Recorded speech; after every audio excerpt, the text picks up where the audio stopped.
వినభక్తి ప్రేక్షకులందరికీ నమస్కారం. మనతో పాటు ఉన్నారు ప్రముఖ ఆధ్యాత్మికవేత్త జ్యోతిష్య పండితులు బ్రహ్మశ్రీ డాక్టర్ గుండెపూడి శివసుధీర్ శర్మ గురువు గారు ఉన్నారు. మాట్లాడదాం. నమస్కారం గురుగారు. శ్రీమాత్రే నమః. శ్రీ గురుభ్యో నమః. గురుగారు, ఈ మధ్య కాలంలో బాగా అందరూ కూడా ఇబ్బంది పడే ప్రాబ్లము నరదిష్టి. చాలా మంది ఇబ్బంది పడుతున్నారు. సడన్ గా అంటే డౌన్ అయిపోతున్నారు. ఒక వెలిగి డౌన్ అయిపోతున్నారు. హెల్త్ పరంగా డౌన్ అయిపోతున్నారు. మానసికంగా డౌన్ అయిపోతున్నారు.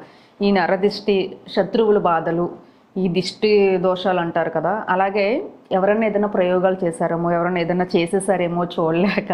సో కొన్ని విలేజెస్లో అయితే మరి దారుణంగా ఉంటుంది గురుగారు. దిష్టి తీసేసినవన్నీ కూడా వాళ్ళ ఇంటి ముందు వేసేయడము, గుమ్మడికాయలు ఇలాంటి వాటితో దిష్టి తీసి ఏదేదో చేసేసి కుంకుమ నీళ్ళు ఇట్లాంటివి కూడా వేసేస్తూ ఉంటారు. అవి మనం తొక్కినప్పుడు కానీ, మనం చూసినప్పుడు కానీ, మనం బయటకు వెళ్ళినప్పుడు మన వెహికల్స్ కానీ ఆటోమేటిక్గా అవి తొక్కుతాయి. సో అలాంటప్పుడు కూడా ఇలాంటి నెగిటివ్ వైబ్స్ వస్తాయి. కాబట్టి ఇలాంటి ప్రాబ్లమ్స్ నుంచి బయటపడడానికి, మంచిగా ఆరోగ్యంగా సంతోషంగా ఉండాలంటే ఏం చెయ్యాలి గురువుగారు? ముఖ్యంగా నాన్న, ఎదుటివాడు బాగుంటే చూడలేము అసలు. అలా కొంతమంది శత్రువులు మన మీద చేసేటువంటి ప్రయోగాలు కొన్ని అయితే, మన చేతులారా మనం చేసుకునేటువంటివి కొన్ని ఉంటాయి. స్వయంకృత అపరాధం అంటాం. అవును గురువుగారు. అలాంటివి మనకు మనమే చేసుకుంటూ ఉంటాం. ఇక్కడ పూర్వకాలంలో మనకు ఉండేటువంటి ఒక సంప్రదాయం ప్రకారం ఇంటి బయట కాళ్ళు కడుక్కొని రాండి చక్కగా అని చెప్పేటువంటి పరిస్థితి నుంచి మనం ఇంట్లోకి వెళ్లకుండా కాళ్ళు కడుక్కోలేనటువంటి పరిస్థితికి మనం వెళ్ళిపోయాం. మనం ఒక వస్తువు కావచ్చు, ఒక మనిషి కావచ్చు, ఒక ప్రదేశం కావచ్చు. సింపుల్గా చెప్తానన్నా, ఒక చెడ్డ స్థలానికి వెళ్ళాం. ఇప్పుడు శ్మశానానికి వెళ్ళి రాగానే స్నానం చేస్తామా లేదా? మనం ఎందుకు చేస్తాం? అక్కడ ఒక రకమైనటువంటి భీతి, ఒక చెడు అనేటువంటిది తిరుగుతుంది కాబట్టి. అలాగే వ్యక్తులు ఉంటారు. ఆ వ్యక్తుల దగ్గర ఇప్పుడు కొంతమందితో మనం మాట్లాడుతూ ఉంటే గంటలు ఎన్ని గంటలు మాట్లాడుతూనే ఉంటాం. టైం తెలియదు. కానీ కొంతమందితో మాట్లాడుతూ ఉంటే ఒక మానసికంగా ఒక రకమైనటువంటి టెన్షన్, మెంటల్ టెన్షన్ పెరుగుతూ ఉంటుంది. ఇక మన మనసు కూడా, మైండ్ కూడా అసలు మన చేతిలో ఉండదు. ఇరిటేషన్ వస్తూ ఉంటుంది. దాంతో వాళ్ళ దగ్గర ఉండేటువంటి ఆ నెగిటివ్ ఏదైతే ఉందో అది మనం రిసీవ్ చేసుకోవడం, తద్వారా కూడా మన ఇంటి దాకా నెగిటివ్ వస్తూ ఉంటుంది. మనం వాడేటువంటి వస్తువుల ద్వారా కూడా కొన్ని వస్తువులు ఉంటాయి. వీటి ద్వారా కూడా తప్పనిసరిగా నెగిటివ్ అని ఏదైతే ఉందో, ఇప్పుడు ఒకటి చెప్తానన్నా, శవం మీద కప్పబడినటువంటి వస్త్రం అది మనకు తెలియదు. రోడ్డు మీద పడేసింది, ఎక్కడో గాలికి వచ్చింది, శ్మశానం నుంచి అక్కడ నుంచి గాలికి వచ్చిన దాన్ని మనం దాటుతూ ఉన్నాము అంటే ఆటోమేటిక్గా నెగిటివ్ వస్తుందా రాదా? అలాగే కొంతమంది నిమ్మకాయలు, గుమ్మడికాయ, కొబ్బరికాయ, పసుపు కుంకుమ కలిపిన ఎర్రటి నీళ్లు, కోడిగుడ్లు ఇట్లాంటివన్నీ కూడా తీసేసి పిల్లలకో పెద్దలకో హెల్త్ బాగాలేదనో, దృష్టి తగిలిందనో తీసేసి ఒక 4 రోడ్ల సెంటర్లో పడేస్తారు. మంగళవారం, గురువారం, ఆదివారం, అమావాస్య ఇట్లాంటి రోజుల్లో ముఖ్యంగా చూడండి, 4 రోడ్ల సెంటర్లు ఎక్కడ ఉంటే అక్కడ జాగ్రత్తగా వెళ్ళడం అనేది నేర్చుకోవాలి మనం ముఖ్యంగా. లేకపోతే మనకు తెలియకుండా కారు, బండు మనం నడుచుకుంటూ వెళ్ళిపోవటము తప్పనిసరిగా జరుగుతూనే ఉంటాయి. అవి అక్కడే వేయాలి గురువుగారు. చాలా మంది అక్కడే వేస్తారు. మాట చెప్తానమ్మా, 4 రోడ్ల సెంటర్లో వేయమంటే 4 రోడ్ల మధ్యలో వేయమని కాదు, ఏదో పక్కకి వేయమని అర్థం. మధ్యలో వేస్తారు. అదొక శాడిజం లాగా ఉంటుంది. అంతే కదా, ఒక మాట చెప్పానంటే. సో ఈ రకమైనటువంటివి మనం దాటడం ద్వారా దాటుడు సంబంధం అంటారు వాటిని దాటుడు సంబంధం. దాటి ఇంటికి వచ్చేసరికి ఫీవర్ స్టార్ట్ అయిపోతుంది నాన్న. ఫీవర్, బాడీ పెయిన్స్, ఇక చెప్పలేము. ఒక రకమైనటువంటి భయంకరమైనటువంటి అనారోగ్య పరిస్థితి, ఏదో మొత్తం మనల్ని చుట్టుముట్టినంత భయానకమైనటువంటి పరిస్థితిలో వెళ్ళిపోతూ ఉంటాం. ఇవి తప్పనిసరిగా దృష్టి దోషాలు తీసేయటం ద్వారా, అవి దాటడం ద్వారా వచ్చేటువంటి దోషాలు. అలాగే ఇప్పుడు ముఖ్యంగా నా దగ్గరకు వచ్చినటువంటి కొంతమంది వ్యక్తుల్లో వాళ్ళు ఫేస్ చేసిన ప్రాబ్లం ఏంటంటే ప్రయోగ బాధ. అయ్యో, నాకు కూడా చాలా కాల్స్ వచ్చు. ఎవరో కోడి కాలు కట్ చేసి వీళ్ళింటి మీద వేస్తారు. అది కరెక్ట్గా అమావాస్య, మంగళవారం, ఆదివారం అమావాస్య ఇట్లాంటి రోజుల్లో వీళ్ళ ఇళ్ళ మీద వేయటం. ఇంటి ముందు పసుపు, కుంకుమ, కొద్దిగా నువ్వులు, గుండు సూదులు, నిమ్మకాయలు, కోడిగుడ్డు పెట్టడం. అలాగే ఇంకొకటి చెప్పారు, ఇద్దరు నాకు ఈ మధ్య కాలంలో, ఇటీవల కాలంలో ఇద్దరు ఒకే రకమైనటువంటి సమస్య చెప్పారు నాన్న. వాళ్ళు ఏంటంటే అమావాస్య రోజున ఏదో పొగ వేస్తారట పక్కింటి వాళ్ళు. వీళ్ళు మంచి స్థాయిలో ఉన్న వాళ్ళు టక్కన పడిపోతుంటారు. ఆ పొగ వీళ్ళ మీదకి వచ్చేట్టుగా చూడలేక ఒకళ్ళైతే మరీ ఘోరంగా చెప్పారు. గురుగారు అది మరి ఇంకా ఘోరం ఏంటంటే సొంతం అన్న వాళ్ళే వేస్తున్నారని చెప్పి ఒకటి చెప్పారు. అన్నదమ్ముల మధ్య ఉండేది.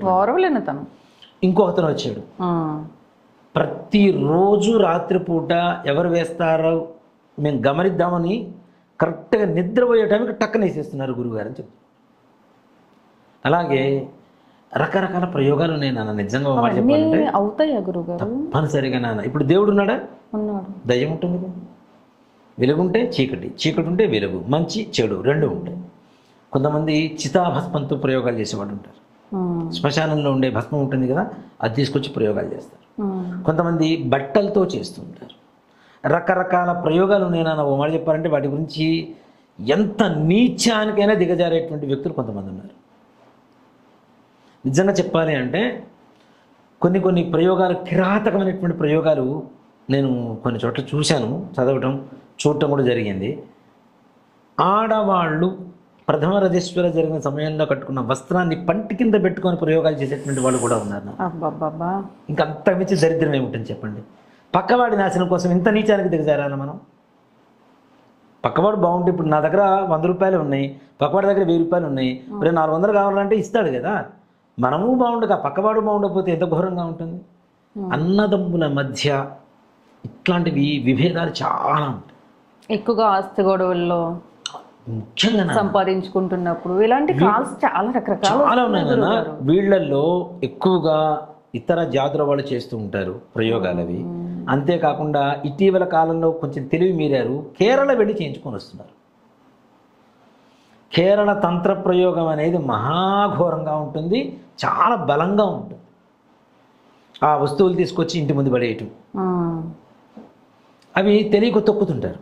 అవును, తొక్కగానే ఇక వాళ్ళకి ఆటోమేటిక్గా ఆ ఇంటి పెద్ద ఎవరైతే ఉంటారో వాళ్ళకి ఇది జరుగుతూనే ఉంటుంది. కొంతమందికి తెలియకుండా ఆత్మ ఘోషలు తగులుతూ ఉంటాయి. అంటే ఆత్మ ఆవహించడం, గాలి పూనటం అంటాం మనం. ఎక్కువగా గాలి సోకిందని చెప్తూ ఉంటారు. గాలి సోకడం నిజమా అంటే నిజమనే చెప్తాను, గ్యారంటీ ఉన్నాయి. తప్పనిసరిగా నా కళ్ళారా నేను ఎన్నో చూశాను, ఎన్నో నయం చేశాను. హైదరాబాద్ వచ్చిన తర్వాత కనీసం 30-40 కేసులు చూశాను.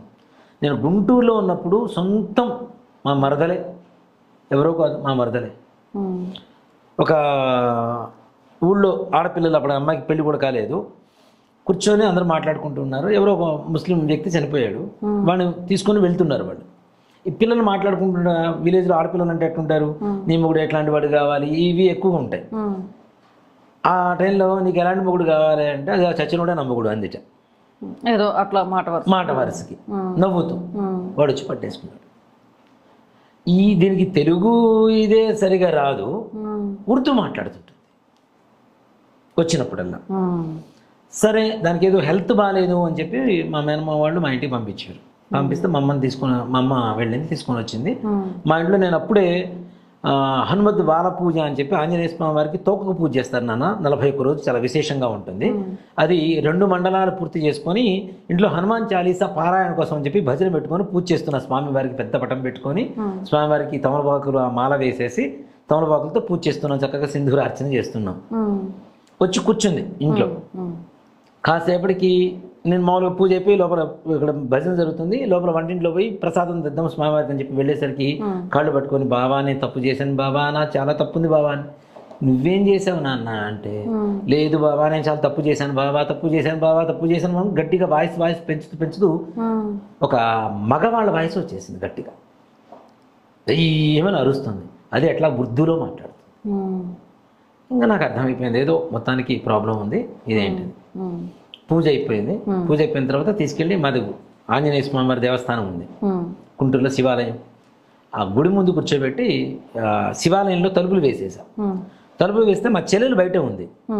ఇంట్లో పూజ అంటే అందరూ తల స్నానం చేస్తారు కదా, నేను అమ్మాయిని పడతాను,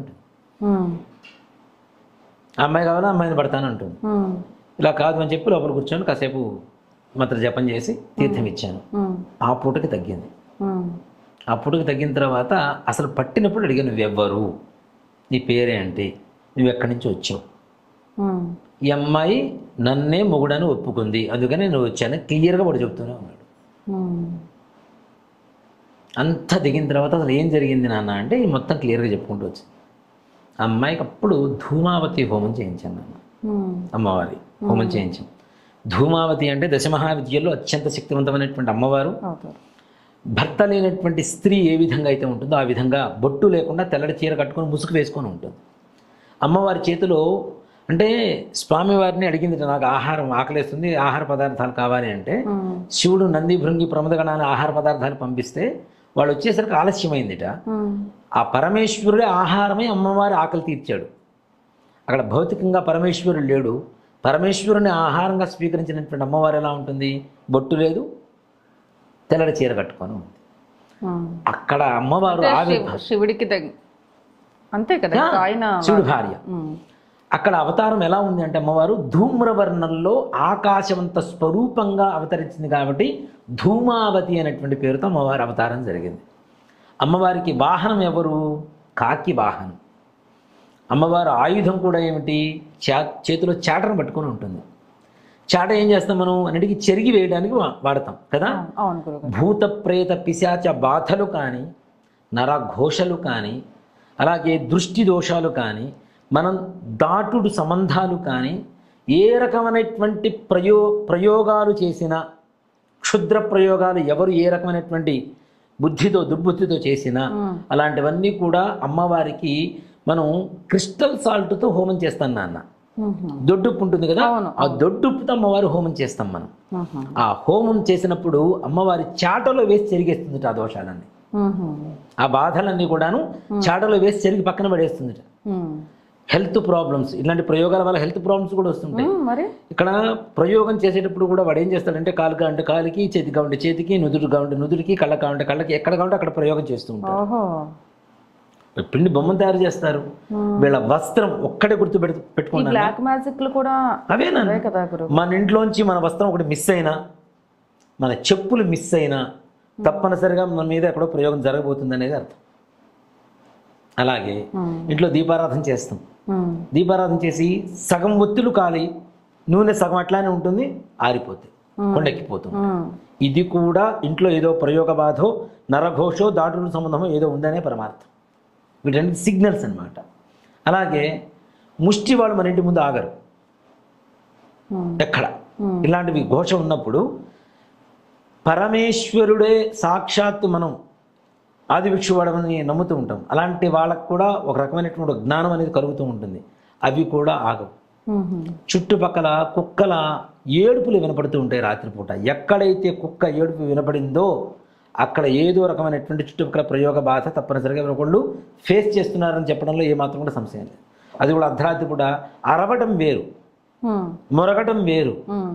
ఏడుస్తుంటే అని ఏడుస్తుంటే చూడండి, ఊడబెట్టిందిరా అంటుంటాం.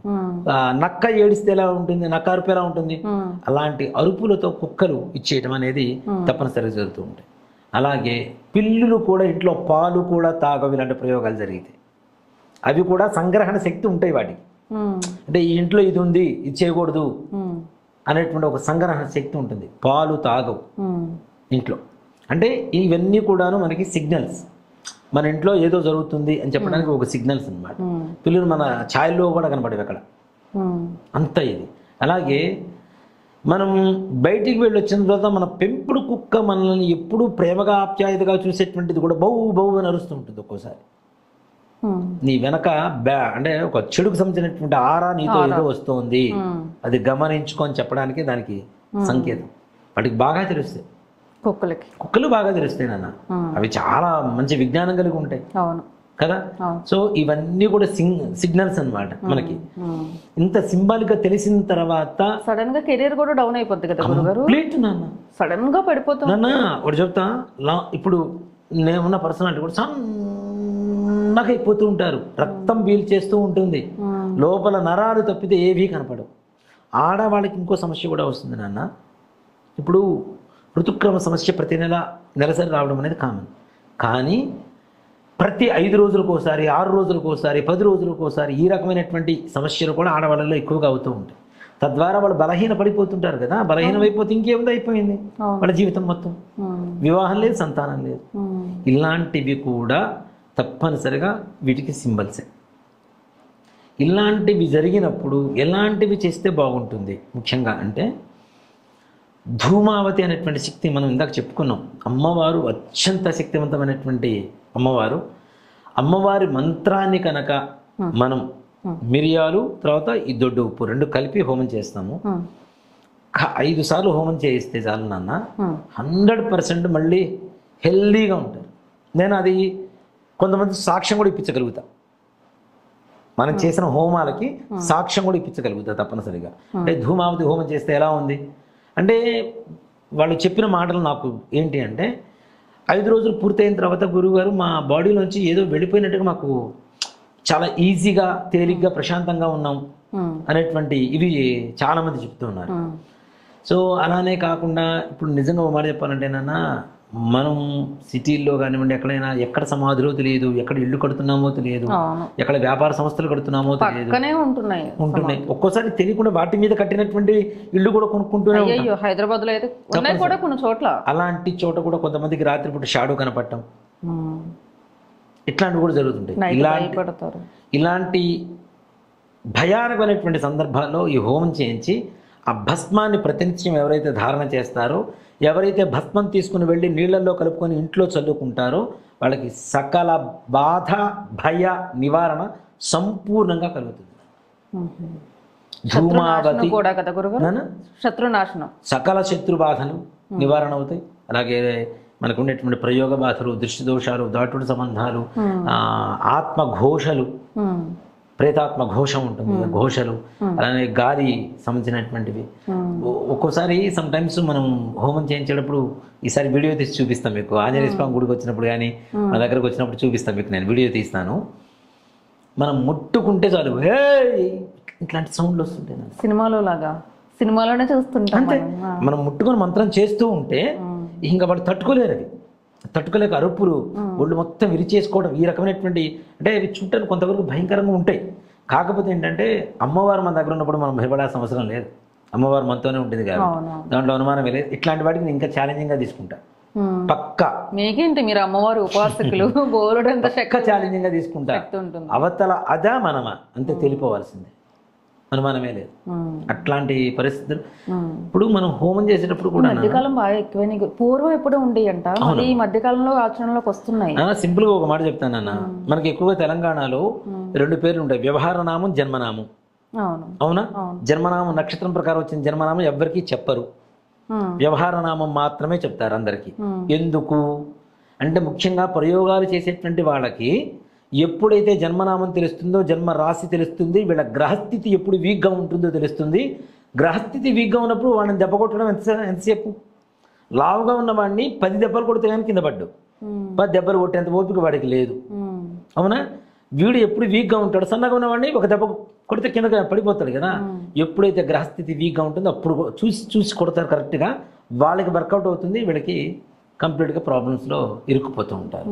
కాబట్టి అందుకనే జన్మనామం ఎందుకు చెప్పొద్దు అని మన వాళ్ళు ఎందుకు చెప్తుంటారు ఇక్కడ అంటే, జన్మనామం చెబితే రాశి వాటి గ్రహస్థితి తెలుస్తుంది, అది వీక్గా ఉన్నప్పుడు కొడతారు. అందుకని చెప్పి జన్మనామం చెప్పొద్దు, వ్యవహార నామం మాత్రమే చెప్పండి అని చెప్పి చెబుతూ ఉంటారు. అవును, పెద్దవాళ్ళు కూడా అంటారు జన్మనామం చెప్పొద్దు అని చెప్తుంటారు మన తెలంగాణ. ఎందుకంటే బాణామతి, చిల్లంకి, చండాలన్నీ ఉన్నాయి, పోతూ నాశనం చేయడానికి ఇవన్నీ. అంతేనా?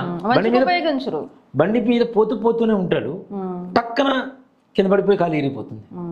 నిజంగా ఒక మాట చెప్పనా నాన్న, మీరు నమ్ముతారో నమ్మరో, 2013లో నా మీదే ప్రయోగం జరిగింది. మీ మీద? నా మీదే సంపూర్ణంగా నా మీద ప్రయోగం జరిగింది. ఇట్లానే వృత్తిలో పెరుగుతుంటే శత్రువులు ఉంటుంటారు కదా, వేరే బ్రాహ్మణే చేయించాడు, నాకు తెలుసు ఆ సంగతి. చేసిన వ్యక్తి కూడా నాకు అమ్మవారు చూపించింది. నేను వెళ్ళి డైరెక్ట్ వాళ్ళ ముందే కూర్చొని మాట్లాడా. ఇక్కడ నేను అంటారు మన మేదీపట్నం దాటిన తర్వాత ఏదో ఉంటుంది కదా ఏరియా, అత్తాపూర్ ఒకతను చేశాడు, చేయించింది బ్రాహ్మణుడు, సాటి పురోహితుడే. చేయిస్తే నా కారు మీద చేయించారు, నా కారు మీద చేయిస్తే నేను మన వస్తువుల మీద కూడా చేయొచ్చు. బండి నెంబర్ ఉంటే కార్ నెంబర్ ఉంటే కార్ నెంబర్తో చేయొచ్చు, ఏ బండి ఉంటే బండి నెంబర్ మీద చేయొచ్చు. అట్లా వీళ్ళు ఏం చేశారంటే చేశారు. 2013 అక్టోబర్ 1వ తారీఖు రాత్రి నేను మా ఫ్యామిలీ సినిమా థియేటర్లో సెకండ్ షోలో ఉన్నాం. నేను మా ఆవిడ మా పిల్లలు. ఒక ఫ్రెండ్ వచ్చాడు, నాకు కారు కావాలన్నా అన్నాడు. లేదు నీకు ఇవ్వను, నువ్వు కరెక్ట్ డ్రైవ్ చేయవు, నీకు ఇవ్వను అన్నా. కాళ్ళ వేళ మీద పడి బతిమిలాడి మా నాయనమ్మకి హెల్త్ బాగాలేదు, యాదగిరి గుట్టలో ఉంది, నేను వెళ్తున్నాను అన్నాను. కావాలి, నువ్వేం చేస్తావు నాకు తెలియదు అని అన్నాడు. సరే ఇంకా వాడిని వదిలించుకోవడం దేనికి వచ్చిన బాధ అని చెప్పేసి వాడికి కారు ఇచ్చేసి నేను ఆటోలో సినిమా అయిపోయిన తర్వాత ఇంటికి వెళ్ళి పడుకున్నాం. తెల్లవారితే 2వ తారీఖు, అక్టోబర్ 2వ తారీఖు ఫోన్, అయ్యగారు మీరు కారు ఇచ్చారు కదా, అతను చనిపోయాడు. నాకు అర్థం కదా, చనిపోవడం ఏంటి, జోకేస్తున్నారా అన్న. నాకు కొత్త కారు, అందులో ఇంకా సంవత్సరం కూడా కాల నేను కొనుక్కొని. సరే జోకేస్తున్నాం ఏంటంటే, లేదు లేదు యాదగిరి గుట్ట దగ్గర బ్రిడ్జి దగ్గర కింద కారు మొత్తం బోల్తా కొట్టింది, చనిపోయారు అని అన్నారు. నేను వెళ్ళాను, వెళ్ళి చూస్తే మనిషి స్పాట్ డెడ్. ఎలా అంటే వరంగల్ వెళ్తున్న కారు ఒక ఈ ఫెన్సింగ్ రాడ్లు వేస్తారు కదా నాన్న, మన స్టోన్వి, వాటి మీద 13 వాటి మీద ఇట్లా వెళ్ళిపోయి కారు 14వది 15వ దాని మీద ఇట్లా పడింది. దాని మీద కారు ఇటు తిరిగింది, హైదరాబాద్ ఫేస్ చేసింది. మనిషి స్పాట్ డెడ్, చచ్చిపోయాడు. సరే నేను అనుకున్నా, ఓకే నా మీద ఎవరో చేశారు. ఇక నాకు తర్వాత అర్థమైంది, 4-5 రోజుల తర్వాత ఎవరో చేశారు నా కారు మీద, నేను పోవాల్సింది, అమ్మవారు కాపాడింది నన్ను అనుకొని తీవ్రమైనటువంటి సాధన చేశాను అన్న. 41 days సాధన చేశాను నేను. అసలు ఎవరు చేశారు, ఎందుకు చేశారు, ఎవరు చేశారు, ఎక్కడ చేశారు, మార్గం చూపించింది. వెతుక్కుంటూ వెళ్ళిపోయా. అతను నా మీద ప్రయోగం చేసిన వ్యక్తి ఎదురుగా పోయి కూర్చున్నా. షాక్ అతనికి, ఏంటి ఎందుకు వచ్చినావు పంతులు అని అన్నాడు. ఎందుకు వచ్చానో నీకు తెలియదు, నా ఫోటో ఇస్తే నేను తీసుకుని వెళ్ళిపోతాను అన్న. నీ ఫోటో నా దగ్గర ఎందుకు ఉంటుందని అన్నాడు. నా ఫోటో నీ దగ్గర ఉంది, నువ్వు ఇస్తే నేను తీసుకొని వెళ్తా, తర్వాత సంగతి తర్వాత చూసుకుందాం, ముందు నా ఫోటో నాకు ఇచ్చేసాను అన్న. లేదు అని 1/2 గంట సేపు ఇచ్చేసాడు. నాకు తెలుసు ఎవరు చేయించారో కూడా నాకు తెలుసు, నీ దగ్గరకు వచ్చేవాళ్ళు ఎవరో కూడా తెలుసు, మొత్తం తీసుకురమ్మంటావా, మొత్తం కేసు పెట్టమంటావా అన్న. నా మీద ఏం కేసు పెడతావు అన్నాడు. కేసులు వద్దనుకున్నప్పుడు వదిలేసాయి, నా పని నాది, నీ పని నీది. నేను ఎవరికైనా ద్రోహం చేశానా, నువ్వు ద్రోహం చేయలేదు, మరి నేను ద్రోహం చేయనప్పుడు నా మీద నువ్వు ఎందుకు ప్రయోగం చేసావని అడిగాను. ఆ వ్యక్తి నా దగ్గరకు వచ్చి అడిగాడు, నేను చేశాను అన్నాడు. ఎవడు పడితే వాడు వచ్చి అడిగితే నువ్వు చేసేస్తావా, ఏది ధర్మమో అధర్మమో నువ్వు చూడవా అని అడిగి మాట్లాడు. అంటే లేదు నన్ను క్షమించండి అని చెప్పి ఫోటో తీసుకొచ్చి నా ఎదురు పెట్టాడు. నా ఫోటో దాని వెనక నా పేరు, మా అమ్మగారి పేరు, మీ అమ్మగారి పేరు కూడా ఉంది. తల్లి పేరు ఉంటేనే చేయగలుగుతాను నాన్న, ఇవి లేకపోతే తల్లి పేరు కూడా తెలియాలి. తీసుకొని వచ్చేసాను. ఆ తర్వాత పురోహితుడు ఎవరైతే నా మీద ప్రయోగం చేశాడో ఆ పురోహితుడు, నేను ఒకటే మాట అనుకున్నా, అమ్మ నేను ఎవ్వరి జోలికి పోను, నా జోలికి వచ్చిన వాళ్ళకి నువ్వు నీ ఇష్టం ఎలా అనుగ్రహిస్తావో అనుగ్రహించని చెప్పి 4 పెళ్ళిళ్ళు చేసుకున్నాడు. ఇవాళ రోజు నా మనిషి లేడు. 4 పెళ్ళిళ్ళు చేసుకుంటే 4 వెళ్ళిపోయారు.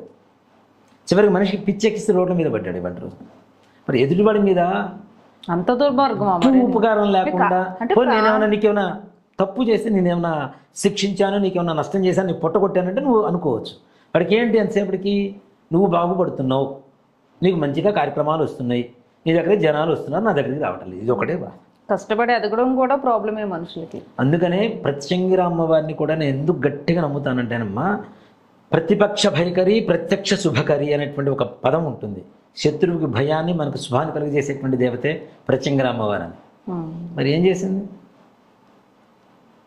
ఇట్లాంటి ప్రయోగాల నుంచి తప్పించుకోవడానికి భగవంతుడు నాన్న ఒకటి చెప్తానన్న, నేనంటే నిత్యం అదే పనిలో ఉంటాను. వాళ్ళు ఎవరు అనేది మీ సాధన ద్వారా మీరు అమ్మవారు ఉపాసకులు తెలిసింది, జనరల్ పీపుల్ తెలియదు కదా. కానీ నేను ఇప్పుడు అదే చెప్తానన్న, నిజంగా అంటే నాకు భగవంతుడు ఇచ్చిన అది అనుగ్రహం అంట, శక్తి అని కూడా అన్నాను, అనుగ్రహం అంటాను. ఇప్పుడు చాలామంది మా ఇంట్లో అట్లా ఉందండి ఇట్లా ఉందండి అంటే, మట్టి తీసుకురండి నేను చెప్తానని చెప్తా. తీసుకొచ్చిన తర్వాత నాకు ఏదైతే కనబడుతుందో అది చెబుతూ ఉంటే ఆటోమేటిక్గా వాళ్ళే చెప్తుంటారు, అవునండి అవునండి అవునండి, కాదు అనేటువంటి శబ్దాన్ని కూడా ఒప్పుకోలేము.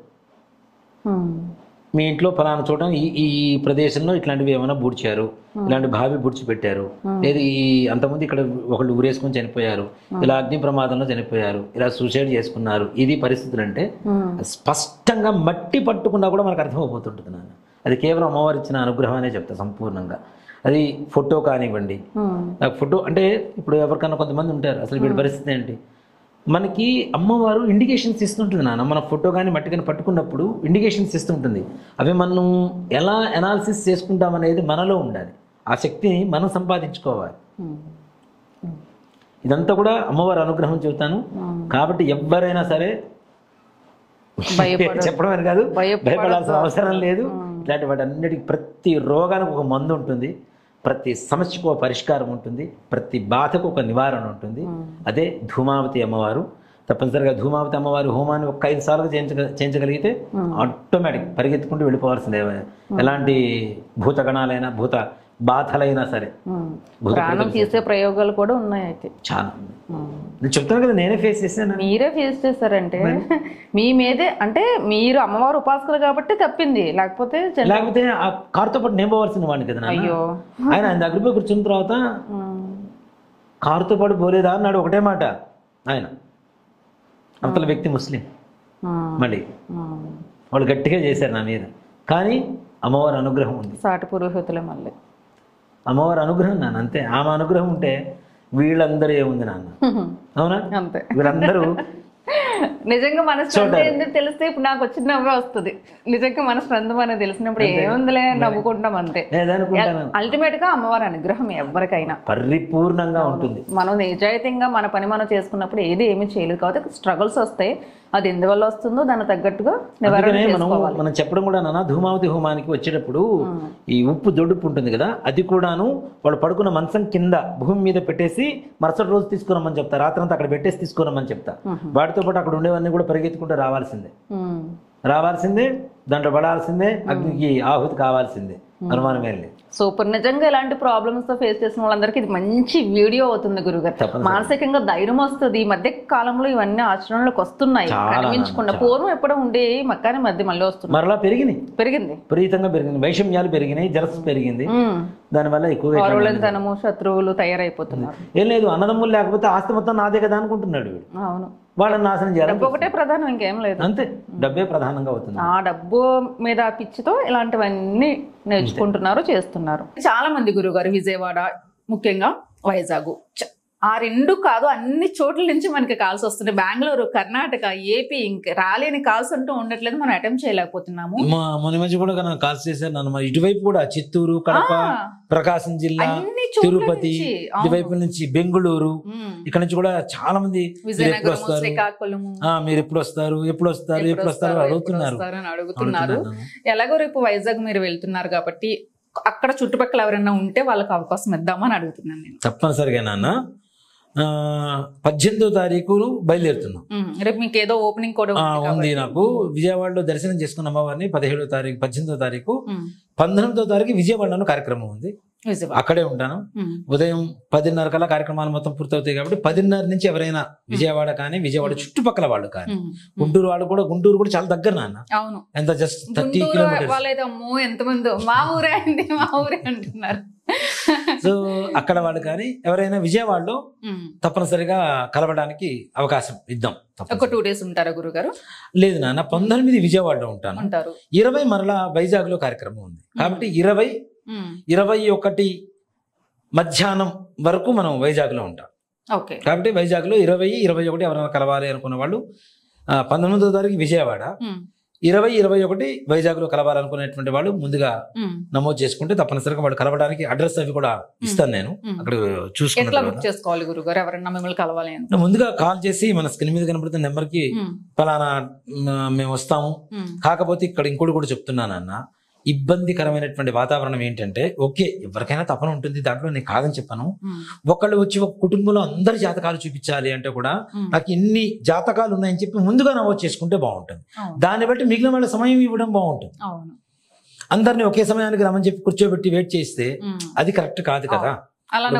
ఇప్పుడు మన కోసం అని చెప్పేసి వాళ్ళందరినీ ఒకటే సమయంలో కూర్చోబెడితే మన విలువను మనమే తగ్గించుకున్న వాళ్ళం అవుతాం. ఈయన కోసం ఇంతసేపు వెయిట్ చేయాలా, వెయిట్ చేస్తే మళ్ళీ దొరకరన్న ఉద్దేశంతో వాళ్ళు వెయిట్ చేయిస్తే విలువ పెరగదు. అందరికి అందుబాటులో ఉంటేనే ప్రేమ పెరుగుతుంది, విలువ పెరుగుతుంది అనేది నా అభిప్రాయం. కాబట్టి ముందుగా దయచేసి, ఇప్పుడు ఒకళ్ళు వచ్చారు, వాళ్ళ ఇంట్లో 2 జాతకాలు చూపించుకోవాలనుకున్నారు, 2 జాతకాలను ముందుగానే నమోదు చేసుకోవడం అనేది ఉత్తమం. అప్పటికప్పుడు అంటే కూడా కష్టం అవుతుంది. ఒక ఫ్యామిలీ వచ్చేసి మేము అపాయింట్మెంట్ తీసుకున్నాం మొత్తం చెప్పండి, ఒక అపాయింట్మెంట్ మీద అందరికీ చెప్పాలంటే కూడా కష్టం అవుతుంది. కాబట్టి తప్పనిసరిగా ముందుగా ఎంతమంది కుటుంబంలో జాతకం చెప్పించుకోవాలనుకుంటున్నారో వాళ్ళ వివరాలు, date of birth, time, place తీసుకొని వస్తే తప్పనిసరిగా వాళ్ళ పరిస్థితులు ఏంటనే చూసి వాళ్ళు ఏం చేయిస్తే బాగుంటుంది, ఎలా చేయిస్తే బాగుంటుంది అనేది తప్పనిసరిగా మాట్లాడాలి, కలవాలి అనుకొని జాతకం చెప్పించుకోవాలి అనుకునేటువంటి వాళ్ళు తప్పనిసరిగా కలవచ్చు. 19వ తారీఖు విజయవాడ, 20, 21 విశాఖపట్నం. ఓకే, ముందుగా నమోదు చేసుకున్న వాళ్ళకి తర్వాత మీకు లొకేషన్ ఎక్కడికి రావాలి కూడా మనము చెప్దాం. తప్పనిసరిగా రావచ్చు, కలవచ్చు. మంచి అవకాశం నిజంగా. మీరున్న విజయ్ షెడ్యూల్స్ లో ఎలాగ వెళ్తున్నారు కాబట్టి అది కలిపేశాడు నేను. తప్పనిసరిగా అయ్యో అడుగుతున్నారు, చాలా మంది అడుగుతున్నారు. మన వైజాగ్ నుంచి ఒక ఆవిడ వచ్చారు, వైజాగ్ నుంచి మన గోకర్ణానికి. ఎంత ప్రేమగా మాట్లాడారంటే ఆవిడ, అయ్యా ఇప్పుడు వస్తావయ్యా. వైజాగ్ వాళ్ళు చాలా మంది వస్తున్నారు, చాలా మంది. నాన్న ఇప్పుడు వస్తావయ్యా, రాయ్యా అంటే ఒక కొడుకును ఒక తండ్రి అడుగుతుంటే ఎలా ఉంటుందో అంత ప్రేమగా మాట్లాడుతున్నారు నాన్న వాళ్ళు. మనం ప్రపంచంలో దేనికైనా దాసోహం అవుతారో ఎవరో నాకు తెలియదు, కానీ వాడు చూపించే ప్రేమకి భక్తికి మాత్రం దాసోహం అవ్వాల్సిందే. ఎవరైనా దానికి కూడా అవ్వలేదంటే వాళ్ళ మనిషి అసలు ఎంత ప్రేమ చూపిస్తున్నారు నాన్న. కాబట్టి వెళ్దాము, ఎవరైనా సద్వినియోగపరచుకోవచ్చు ఇలాంటి డేట్స్ అయితే. ఈ డేట్స్ దూరంగా హైదరాబాద్ అంటే దూరంగా రాలేము, ఫ్యామిలీ మొత్తము టైం ఉండట్లేదు. మార్చి, మరలా ఫిబ్రవరి కాదు, ఫిబ్రవరి అనుకుంటారు, అందుకని చెప్తున్నాను. మార్చి 19వ తారీఖు విజయవాడ, 20, 21 వైజాగ్. ఓకే, విజయవాడ వాళ్ళందరూ చక్కగా రావచ్చు, వైజాగ్ వాళ్ళందరూ కూడా చక్కగా రావచ్చు. మంచి అవకాశం కల్పిస్తున్నారు గురుగారు. నమస్తే. శ్రీమాత్రే నమః. శ్రీ గురుభ్యో నమః.